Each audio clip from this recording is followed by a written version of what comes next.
Hello everyone. Okay, today we are going to start Kirchhoff's laws, one of the most important laws. ठीक है, Kirchhoff's law basically जो हम लोग use करते हैं वो अगर बहुत ज़्यादा कॉम्प्लेक्स सर्किट्स रहे उसमें से इक्विवेलेंट हमको रेजिस्टेंस निकालना हो या फिर उस सर्किट्स में हर एक के जो ब्रांच होगा उसमें करंट निकालना हो, ये सब चीज़ के काम करते हैं. ठीक है, किर्चॉफ्स लॉ निकालने के लिए हम लोग पहले लॉज को देखेंगे और उसके बाद फिर इस पर भी आएंगे कि उसका यूजेस कैसे होते हैं, कैसे उसको अप्लाई करते हैं, इसको भी देखेंगे. ठीक है, चलिए तो आगे बढ़ें. किर्चॉफ्स का बेसिकली दो टाइप के लॉज हैं. पहला लॉज जिसको जंक्शंस लॉज भी बोलते हैं या फिर करंट लॉज भी बोलते हैं या फिर फर्स्ट लॉ भी बोलते हैं. करंट लॉ यानी कि किर्चॉफ्स करंट लॉ KCL के नाम से भी बहुत कोई जानते हैं कि इसको KCL के नाम से भी मतलब बोला जाता है. ठीक है, तो हम लोग देखेंगे कि किर्चॉफ्स रूल का पहला रूल या फर्स्ट लॉ बोलते हैं या फिर करंट लॉज भी बोलते हैं. किर्चॉफ्स जो फर्स्ट लॉ है वो क्या बताता है? Algebraic sum of electric current at a junction in any electrical network is always zero. What does it mean? इसका मतलब ये है कि जितने भी करंट इंटर करेंगे किसी एक पार्टिकुलर एरिया जंक्शन में और जितने आउट होंगे सब का समीशन जो होगा वो क्या होगा? जीरो होगा. Just like this. ये दो करंट I1 एंड I4 दोनों क्या कर रहे हैं? इंटर कर रहे हैं. कहाँ पे? O पे. ठीक है, और ये जो तीन करंट्स हैं ये लीव कर रहे हैं. कौन कौन से? I2, I3 and I4. This is the junction. ये जो है ये पॉइंट जो O है ये जंक्शन है. इसमें से I1 एंड I4 इंटर कर रहे हैं और I2 एंड I3 और I5 ये क्या कर रहे हैं? लीव कर रहे हैं. तो टोटल जो नेट करंट होगा वो क्या हो जाएगा? जीरो हो जाएगा. What does it mean?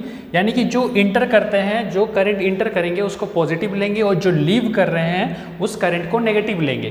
तो फिर इंटर कौन कौन सा कर रहे हैं? I1 and I4. I1 and I4 ये दोनों के दोनों इंटर कर रहे हैं तो पॉजिटिव में है. ठीक है, और जो I2, I3 एंड I5 वो क्या है? नेगेटिव में. -I2, -I3 and -I5.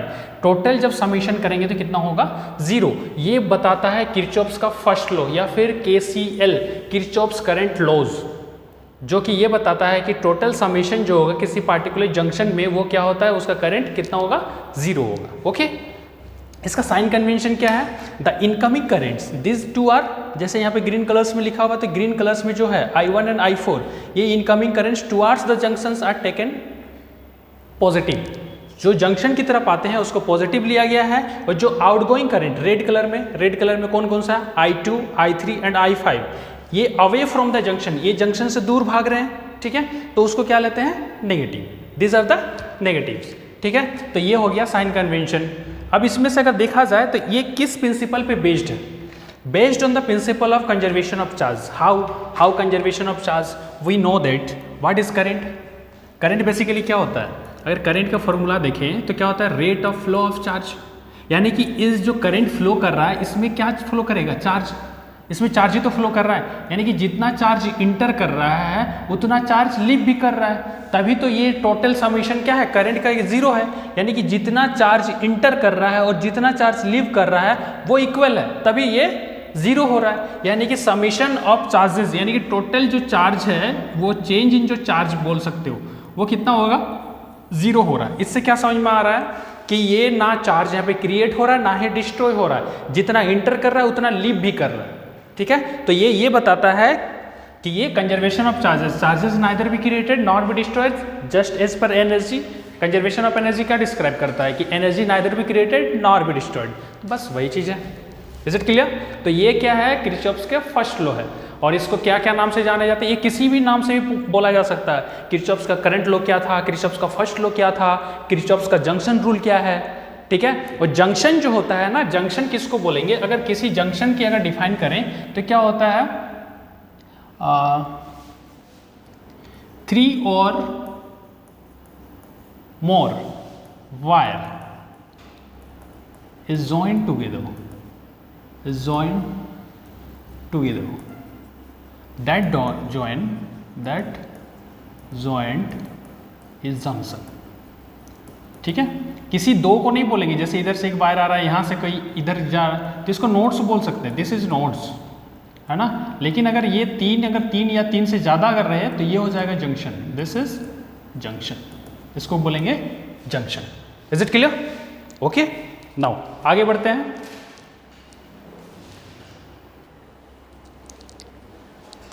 Okay, चलिए आगे बढ़ते हैं नेक्स्ट रूल की तरफ। यहां तक समझ में आया? Okay. Kirchhoff's second laws, second laws या फिर वोल्टेज लॉ भी बोलते हैं या फिर लूप रूल भी बोलते हैं, यानी कि KVL के नाम से भी जानते हैं, Kirchhoff's voltage law, voltage law, second law या फिर लूप रूल, ये तीनों नाम से इसको जाना जाता है, ठीक है। या फिर किसी को भी बोल सकते हैं कि सेकेंड लॉ क्या है किरचॉफ्स का, वोल्टेज लॉ क्या है या फिर लूप रूल क्या है, ये तीनों में से किसी को भी पूछा जा सकता है। तो समझ जाना है कि ये किरचॉफ्स का सेकेंड लॉज की बात कर रहा है। सेकेंड लॉज क्या है? ये लूप की बात करेगा। लूप है ना, पहले तो जंक्शन की बात कर रहा था, अभी लूप की बात कर रहा है। लूप मतलब क्या होता है? गोल गोल घूमना है, लूप में चलो यानी कि गोल गोल घूमो, ठीक है। तो बस उसी लूप रूल को देखना है कि ये लूप रूल क्या है या फिर वोल्टेज लॉ क्या है। वोल्टेज तो जान रहे हो, वोल्टेज क्या होता है? पोटेंशियल डिफरेंस, ठीक है। तो किसी लूप में जो पोटेंशियल डिफरेंस के जो समीशन होगा वो यहाँ पे जीरो हो जाएगा। अगर देखा जाए तो यहाँ पे क्या लिखा हुआ है? The algebraic sum of all the potential drop, जितने भी पोटेंशियल ड्रॉप होंगे कहाँ? EMF along any closed path, किसी भी क्लोज्ड पाथ में जितने पोटेंशियल ड्रॉप होंगे किसी भी इलेक्ट्रिकल नेटवर्क में, वो हमेशा क्या होगा? जीरो होगा। इट्स ऑलवेज जीरो, ठीक है। यानी कि कोई भी सर्किट्स होंगे, कोई भी सर्किट्स अगर अभी देखेंगे, ये सारे सर्किट्स जो भी है, कितने भी रेजिस्टेंस रहे, कुछ भी रहे, यानी कि पूरे अगर लूप को देखा जाए, पूरे अगर लूप को अगर देखें हम लोग, पूरे अगर लूप को देखें तो ये पूरे लूप से ये पूरा एक लूप बन जाएगा। इसमें जितने भी पोटेंशियल ड्रॉप होंगे वो सारे क्या हो जाएंगे? जीरो हो जाएगा, ठीक है। उसी को बोलेंगे। इसको थोड़ा बेहतर तरीके से समझने के लिए एक फिगर को देखते हैं। जस्ट लाइक ये मान लेते हैं कोई EMF है, कोई सेल है और कोई रेजिस्टेंस है जिसका EMF E1 है और रेजिस्टेंस R1 है। एक दूसरा EMF ले लेते हैं E2 एंड रेजिस्टेंस R3, ठीक है। और इसको क्या करते हैं? ज्वाइन करते हैं और बीच से एक और रेजिस्टेंस को जोड़ दिए जो R2 है, ठीक है। अब देखेंगे इसमें दो सेल लगे हुए हैं और इसका नेमिंग कर देते हैं कि ABCD, ठीक है। ये पूरे एक रेक्टेंगुलर शेप में है, ठीक है। ये डायगोनल बोल सकते हैं, डायगोनल से R2 जा रहा है, ठीक है। तो अब हमको क्या करना है? इसमें से निकालना है। अब देखिए इसमें करंट तो फ्लो करेगा, इसके द्वारा I1 और इसके द्वारा I2 फ्लो कर रहा है। तो इधर से I2 गया, तो अगर ये I1 इधर से आ रहा है तो I2 इधर से, ये दोनों करंट इधर जाएगा, ठीक है। तो फिर क्या हो जाएगा? ये I1 और I2 जब दोनों यहाँ पे ट्रेवल करेंगे तो फिर ये R2 से दो करंट जा रहे हैं, I1 एंड I2। फिर इधर से कौन आएगा? हम लोग जानते हैं कि जंक्शन रूल ये बताता है कि कोई भी करंट जितना इंटर करता है उतना ही लीव भी करता है। तो जितना यहाँ से लीव कर रहा है उतना ही इधर से इंटर करेगा, मतलब ये दोनों में से कौन करंट आएगा? I2 इधर आएगा और I1 इधर जाएगा। क्लियर है? ठीक है। तो अब इसमें से अब हम देखेंगे, अगर यहाँ पे देखा जाए तो दो लूप बनेगा। कौन कौन सा लूप? ये एक लूप बन रहा है, ठीक है। इस लूप को अगर देखें तो इस लूप के द्वारा जो बनेगा, किरचॉफ्स लॉ को अप्लाई करना, सबका अलग अलग नियम होते हैं। कभी कभी पोटेंशियल ड्रॉप के हिसाब से देते हैं, कभी कभी ऐसे ही।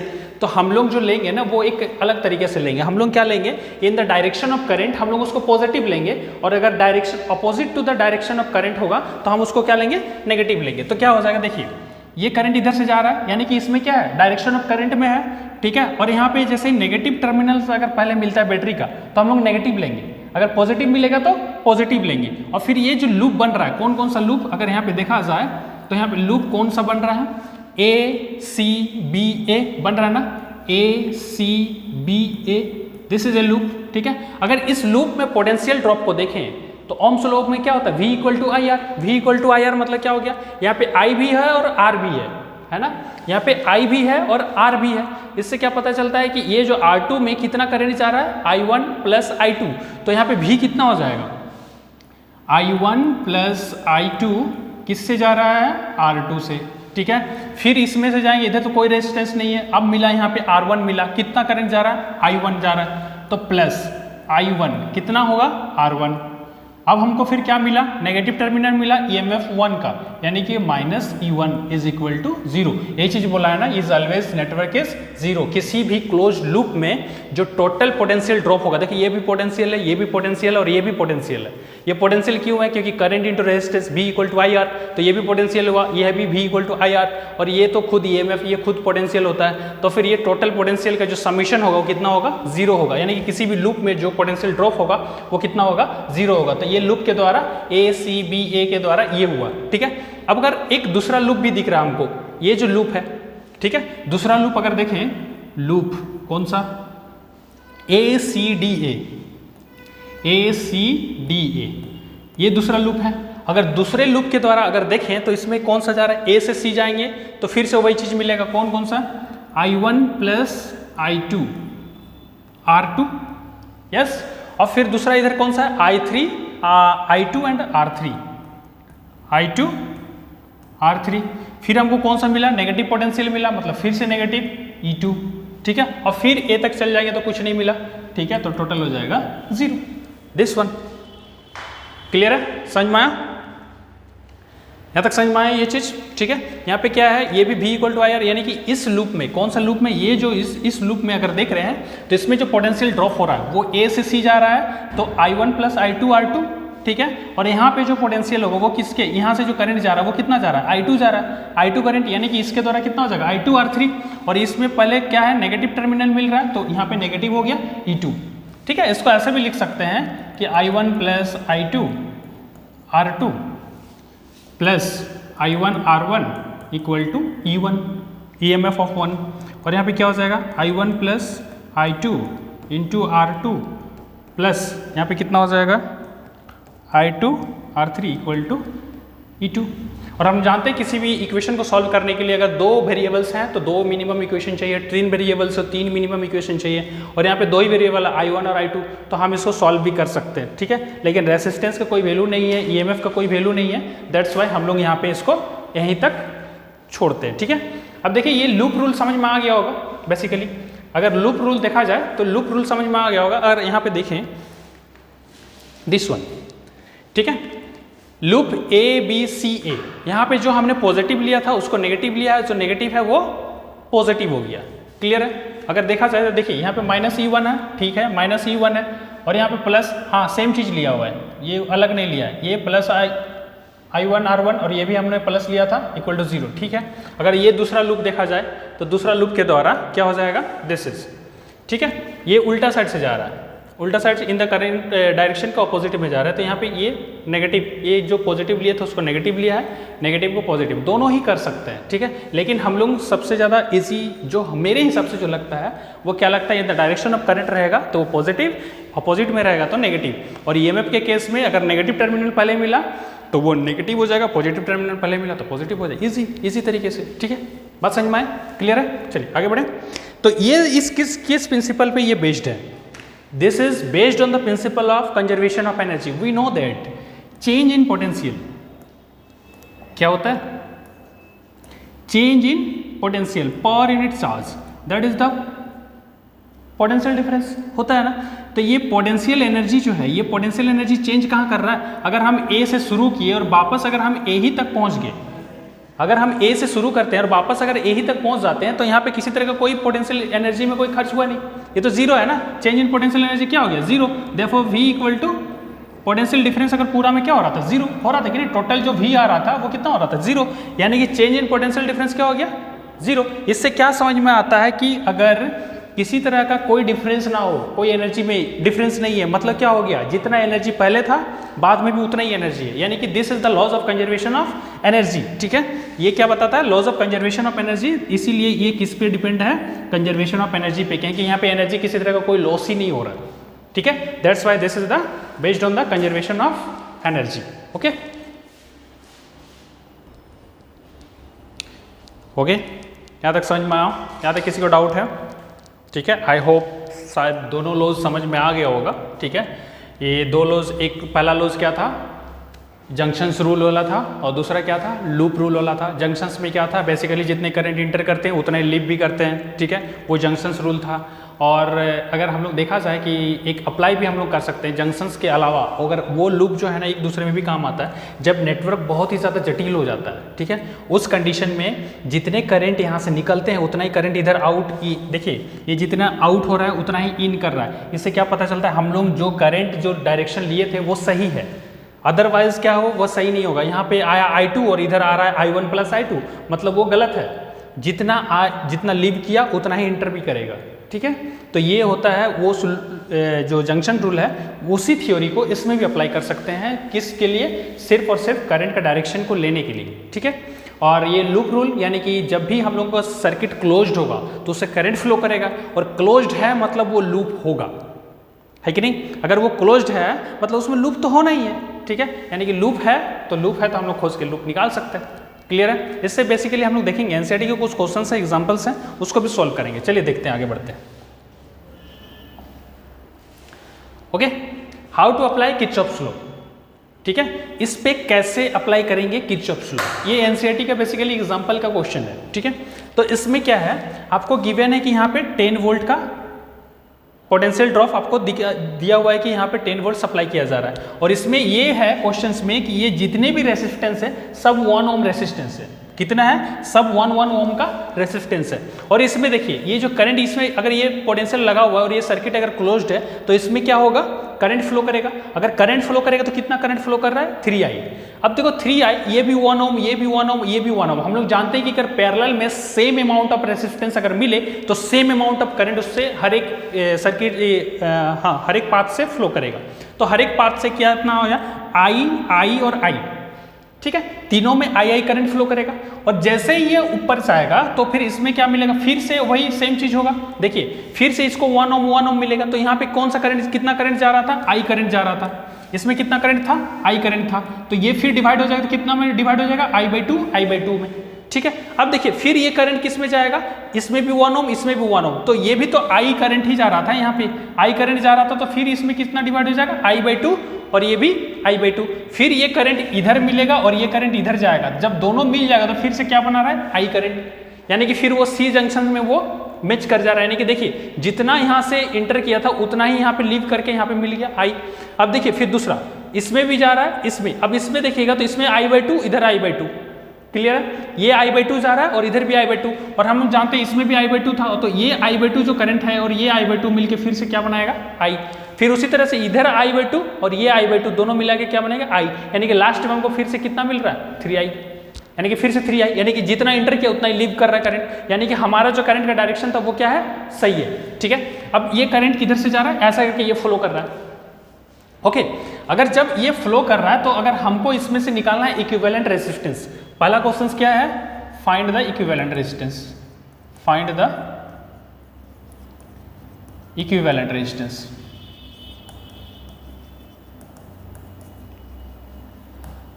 अगर हम लोग देखें, अगर हम लोग ऐसे अगर सीरीज पैरेलल करने जाते तो क्या इसको हम सॉल्व कर पाते? इतना जो जटिल वाला जो यहाँ पे कॉम्प्लेक्स जो सर्किट्स है, क्या हम लोग इसको सॉल्व कर पाते? नहीं कर पाते। तो इसके लिए हम लोग क्या करेंगे? किरचॉफ्स रूल को अप्लाई करेंगे। कौन सा rule? Second law. Second law क्या था? किरचॉफ्स वोल्टेज लॉ, ठीक है। किरचॉफ्स वोल्टेज लॉ में क्या था? लूप रूल भी जिसको बोलते हैं, क्या बोलते हैं इसको? लूप रूल भी बोलते हैं। तो इसमें एक लूप को अप्लाई करेंगे। कौन कौन सा? A, B, C dash and E, ठीक है। तो इसमें क्या करेंगे? सेकेंड लूप को जो अप्लाई करेंगे तो इसमें हम पहला लूप लेते हैं। कौन सा लूप? लूप लेते हैं A, B, C dash and E, A। दिख रहा है? ये देखिए ये loop A, B, C dash, इधर से आएगा E से फिर वापस A। क्लियर है? तो ये पूरा लूप को ले लेंगे। तो ये लूप कौन कौन सा है? A, B, C dash, E और A, ठीक है। अब इसमें कौन कौन सा चीज आ रहा है? अगर हमको पोटेंशियल ड्रॉप को देखना है ना, लूप लॉ में क्या होता है? पोटेंशियल ड्रॉप को देखना है। तो हम लोग जानते हैं जैसे ही A से B जाएंगे तो यहाँ पे एक 1 ओम का रेजिस्टेंस मिल रहा है और करंट कितना मिल रहा है? I। तो V = IR, यानी कि इससे क्या मिलेगा? I × 1 ओम का रेजिस्टेंस है।